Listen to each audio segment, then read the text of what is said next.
Uma das expressões mais comuns que a gente pode ouvir quando a gente está falando sobre relacionamento é: tenha cuidado com pessoas interesseiras. Afinal, as pessoas que falam isso, elas querem te alertar que pessoas interesseiras, elas são capazes de tudo para alcançarem os seus objetivos. Entretanto, elas são capazes até mesmo de cometerem atitudes duvidosas, talvez até mesmo traírem as pessoas que elas se relacionam. Tudo por conta de seus reais interesses. Logo, são pessoas ruins.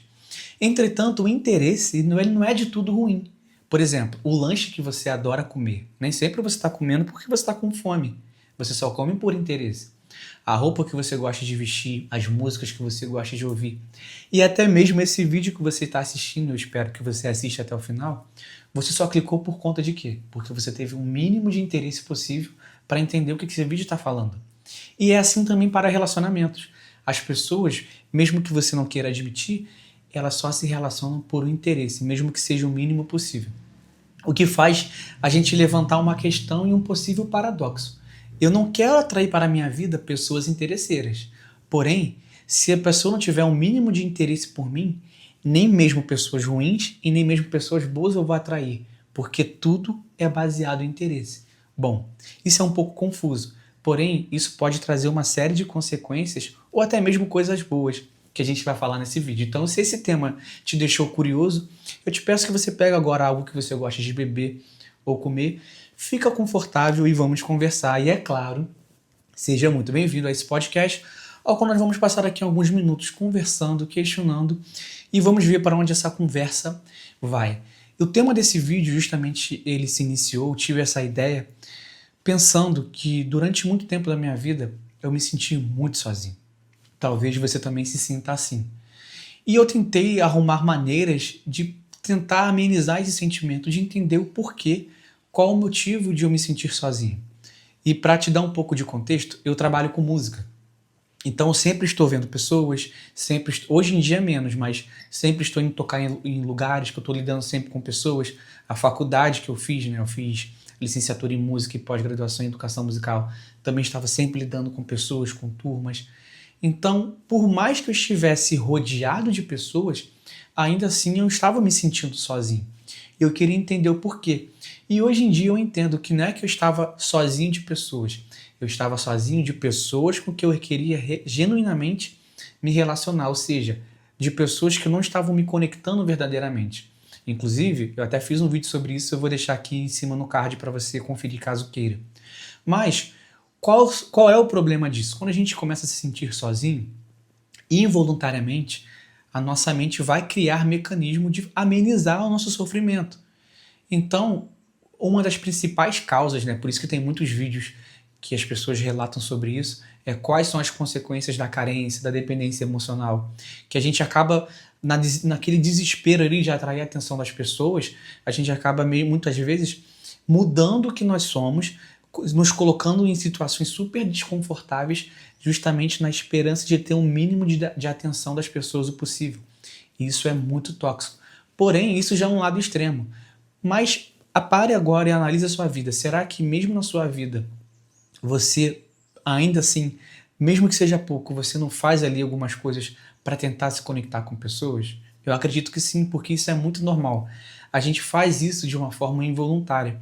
O que me levou no auge, né, da minha solidão, vamos colocar assim, me levou a escrever 2 textos, né? E eu sempre, quando eu escrevo, eu sou muito verdadeiro nas minhas palavras. Que me gerou 2 textos que se chama Sala de Visita, inclusive. Se você quiser conferir o meu livro de e-books, esse texto tá nesse e-book, o outro não. O outro que eu vou falar não está, mas esse está. Que me levou a escrever 2 textos que são Sala de Visita e um currículo sobre mim. O Sala de Visita justamente fala da forma que eu estava me sentindo, né? O eu lírico ele começa falando sobre uma sala peculiar. Em seu sentido literal, o que é uma sala de visita? É uma sala onde passam muitas pessoas. Por exemplo, se você pensar num hospital onde tem uma sala de visitas, ali, volta e meia, está trocando as pessoas que estão ali. Até porque os pacientes, eles mudam, as pessoas que vão visitar mudam. Então, uma sala, por mais que a sala seja fixa, as pessoas que passam ali são passageiras. Só que o que acontece? Dentro desse texto, o eu lírico está querendo dizer que por mais que ele seja uma sala de visitas, né, que era a forma que eu estava me sentindo, como se as pessoas passavam pela minha vida, passavam e não ficavam, e não sei se você já se sentiu assim, se você já se sentiu, você sabe como é ruim, eu me sentia como uma sala de visitas. E indiretamente, né, involuntariamente, o eu lírico, no caso eu, dentro daquele texto, tentava colocar algumas maneiras de criar interesse nas pessoas. E que maneiras seriam essas? Né? Dentro do texto lá você vai ver que no texto fala que o eu lírico ele colocava música ambiente, ele colocava uma sala de jantar, ele colocava um ambiente climatizado. Tudo isso tem significado. Tudo na esperança das pessoas ficarem mais. Afinal, o que o texto quer dizer? Que aquilo ali era uma sala de visita, mas a pessoa poderia ter tudo ali. Se ela quisesse dormir, comer, ouvir música, tudo que não faz parte de uma sala de visita, numa sala de visita você não vai ter música, você não vai ter uma comida boa, você não vai ter um ambiente climatizado, você não vai ter coisas ali que vai te prender. Afinal, uma sala de visitas é só para visita. Mas dentro desse contexto, o lírico estava tão desesperado por atenção que ele foi colocando tudo isso para as pessoas ficarem mais, na esperança das pessoas ficarem mais. Então era justamente na forma que eu me sentia. Porque eu já estava reconhecendo, né, e o eu lírico traz isso dentro do texto, que as pessoas elas só se relacionam por interesse. Então, nem tudo por interesse vai ser uma coisa ruim. Por exemplo, se você não sai do lugar, você não começa uma faculdade, um estudo, um hobby novo, qualquer coisa de novo na sua vida, tudo você só começa por interesse, o mínimo possível. A gente que tem um erro de encarar o interesse como uma coisa ruim, né? Os sentimentos, eles não são de tudo ruim. Tem que ter o equilíbrio, por exemplo, a ambição. Todo mundo tende, inclusive eu quero fazer um vídeo sobre isso, mas todo mundo tende a achar que a ambição é sinônimo de soberba, e não é. A ambição, de tudo, ela não é ruim. Se você não tiver a ambição, o mínimo possível, que seja para você crescer na sua carreira, para você ter uma boa vida, né, uma boa qualidade de vida, você vai ficar procrastinando a vida toda, você vai acabar não saindo do lugar. Então a ambição é aquilo que vai fazer você sair do lugar para procurar seus objetivos, juntamente ao interesse. Porém, quando que a ambição é ruim? Quando você é tão ambicioso que você passa a ostentar a sua ambição. Isso já é pro lado mais soberbo. E no interesse também, tipo, quando o interesse ele é muito acima dos seus princípios, da sua conduta ética, aí já é um lado ruim, mas o interesse por si só, ele não é ruim, afinal, tudo é baseado em interesse. E eu já tinha percebido isso. Então, era uma alternativa desesperada dentro desse texto, daquele eu lírico atrair a atenção das pessoas. E eu não sei se você já passou por isso, hoje em dia eu já estou bem mais resolvido, né, depois de ter feito terapia, depois de ter me autoconhecido, entendido a minha real capacidade, o meu real valor. Hoje em dia eu não fico mais mendigando, vamos colocar assim, a atenção das pessoas. Mas quando eu escrevi esse texto, eu tinha entendido que tudo era baseado em interesse. Então, se tudo é baseado em interesse, o que eu devo fazer para atrair a atenção das pessoas? O que me levou também a um outro texto chamado Um Currículo sobre Mim. Né? O texto ele começa assim, até separei aqui. Olá, muito prazer. Sempre é o primeiro a se dizer, mas, infelizmente, não traz as riquezas do meu ser. Olha só.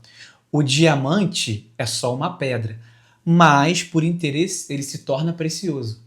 Uma pessoa é só mais um humano, olha só, mas por interesse ele é valioso. Então, ou seja, todos nós temos muitas características valiosas, mas as pessoas elas não vão nem conhecer isso se você não despertar o mínimo de interesse possível. Tá vendo como é um paradoxo? Nós não queremos pessoas interesseiras, mas temos que despertar o interesse nas pessoas para a gente atrair mesmo as pessoas boas. Isso é muito engraçado, mas sabe uma coisa que resume bem isso? Não sei se você conhece bem os termos, né? Isso já é para quem cria conteúdo, mas dentro da entrega dos vídeos, né? Quando você vai assistir um vídeo e quando você vai analisar, e se você for um criador de conteúdo e tiver acesso ao YouTube Studio, você consegue ali analisar os dados desse vídeo. E tem dois fatores muito importantes, que é a taxa de cliques e o tempo de retenção.